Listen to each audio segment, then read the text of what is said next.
Welcome to Gnanaprasoonamba astro channel. ఇవాల్టి వీడియోలో మనం తెలుసుకోబోయే విషయం జీవిత భాగస్వామి పేరుతో వ్యాపారం చెయ్యవచ్చా అనే అంశం. ముఖ్యంగా కొన్ని జాతకాలలో స్వంత వ్యాపారాలు చెయ్యడానికి అవకాశాలు చాలా తక్కువ. ముఖ్యంగా ఉభయ లగ్నాలైన మిథునం, కన్య, ధనుస్సు, మీన లగ్న జాతకులు వ్యాపారాలు ప్రారంభించినప్పుడు చాలా నష్టాలు, కష్టాలు పడతారు. ఇలాంటి వ్యవస్థ ఉన్నప్పుడు జీవిత భాగస్వామి పేరు మీద వ్యాపారం చెయ్యడం, జీవిత భాగస్వామి పేరు మీద ఆస్తిని కొనుగోలు చెయ్యడం, జీవిత భాగస్వామి పేరుతో ఇల్లు కట్టుకోవడం ఒక విధంగా మంచి ఫలితాన్ని ఇస్తుంది. ఉదాహరణకు మీ జాతకంలో 4వ స్థానాధిపతి బాగా లేకుండా ఉండి కుజుడు కూడా బాగా లేరంటే మీ పేరు మీద స్థలం కొనడం, ఇల్లు కట్టుకోవడం మంచిది కాదు. ఇలాంటి సందర్భం ఉన్నప్పుడు మీ జాతకంలో 10వ స్థానాధిపతి బలంగా ఉన్నారంటే మీ జీవిత భాగస్వామి పేరు మీద ఆస్తిని కొనుగోలు చేయడం కొంతవరకు సురక్షితం.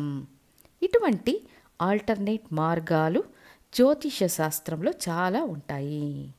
ఇక జీవిత భాగస్వామి పేరుతో వ్యాపారం చెయ్యవచ్చా అంటే మీ జాతకంలో 7వ స్థానం జీవిత భాగస్వామిని సూచించే స్థానం.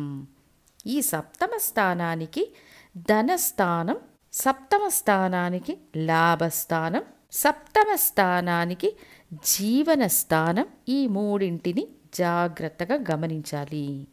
ఇవి మీ జాతకంలో 5వ స్థానం, 8వ స్థానం, 4వ స్థానం అంటే 7వ స్థానానికి ధనస్థానం, మీ లగ్నానికి 8వ స్థానం, 7వ స్థానానికి లాభస్థానం, మీ లగ్నానికి 5వ స్థానం, 7వ స్థానానికి జీవన స్థానం, మీ లగ్నానికి 4వ స్థానం. ముఖ్యంగా ఒక జాతకంలో చతుర్థాధిపతి, పంచమాధిపతి, అష్టమాధిపతి బలంగా ఉన్నారంటే వీళ్ళు వాళ్ళ జీవిత భాగస్వామి పేరుపై ఏదైనా చెయ్యవచ్చు. జీవిత భాగస్వామి పేరుపై వ్యాపారం చెయ్యవచ్చు. వారి పేరుపై ఇల్లు, ఆస్తులు, కార్లు కొనవచ్చు. వీళ్ళ పేరుపై పెట్టుబడులు పెట్టవచ్చు. ఇవన్నీ వీరికి విజయాన్నిస్తాయి. ఒక ఉదాహరణ చూద్దాము. ఒక తులా లగ్నం. ఈ లగ్నానికి 7వ స్థానం అనేది మేషం. ఈ మేషానికి 10వ స్థానం అనే జీవన కర్మస్థానం మకరం. తులా లగ్నానికి 4వ స్థానం. తర్వాత లాభస్థానం తులా లగ్నానికి 5వ స్థానం. ఇక ఇక్కడ తులా లగ్నానికి శని ఉచ్చం అయ్యారు. అష్టమాధిపతి అయిన శుక్రుడు 8వ స్థానంలోనే స్వంత రాశి అనే స్థితిలో ఉన్నారు. ఇప్పుడు వీళ్ళు జీవిత భాగస్వామి పేరుపై వ్యాపారం చెయ్యవచ్చు. ఈ సూక్ష్మం మీకు అర్థం అయిందనుకుంటాను. లగ్నానికి అష్టమాధిపతి, 7వ స్థానానికి ధనాధిపతి ప్లస్ 4, 5 స్థానాలకు అధిపతిగా ఉన్న శని భగవానుడు జీవనాధిపతి, లాభాధిపతిగా వస్తారు. ఇక ఈ శని భగవానుడు ఉచ్చస్థితిలో ఉన్నారు. ఇప్పుడు ఆటోమేటిక్గా జీవిత భాగస్వామి పేరుతో పెట్టుబడులు పెట్టి వ్యాపారం చెయ్యడం లాభదాయకం. సో మీ జాతకంలో స్వంత వ్యాపారాలు చేసే అవకాశం తక్కువగా ఉండి వ్యాపారం చెయ్యవద్దని జ్యోతిష్యుడు చెప్పాడు అంటే ప్రత్యామ్నాయంగా మీ జాతకంలో 4వ స్థానాధిపతి, పంచమాధిపతి, అష్టమాధిపతి బలాన్ని అనుసరించి జీవిత భాగస్వామి పేరుపై వ్యాపారం చెయ్యవచ్చు. ఇది ఒక మెథడ్. ఇంకొక మెథడ్ ఉంది. ఇది చాలా ఈజీగా అర్థం చేసుకోవచ్చు. ఒక పురుష జాతకంలో శుక్రుడు అమరి ఉన్న స్థానానికి 10వ స్థానాధిపతి బలంగా ఉన్నారంటే వీళ్ళు వాళ్ళ జీవిత భాగస్వామి పేరుతో వ్యాపారం చెయ్యవచ్చు. ఉదాహరణకు ఒక కుంభ లగ్నం.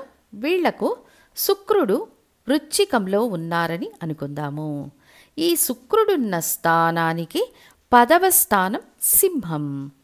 ఈ స్థానానికి అధిపతి రవి భగవానుడు వృశ్చికంలోనే అతిమిత్ర స్థానమనే స్థితిలో, సమ ఉచ్చ స్థానం లగ్నానికి 10వ స్థానంలో దిగ్బలం అనే స్థితిలో ఉన్నారు.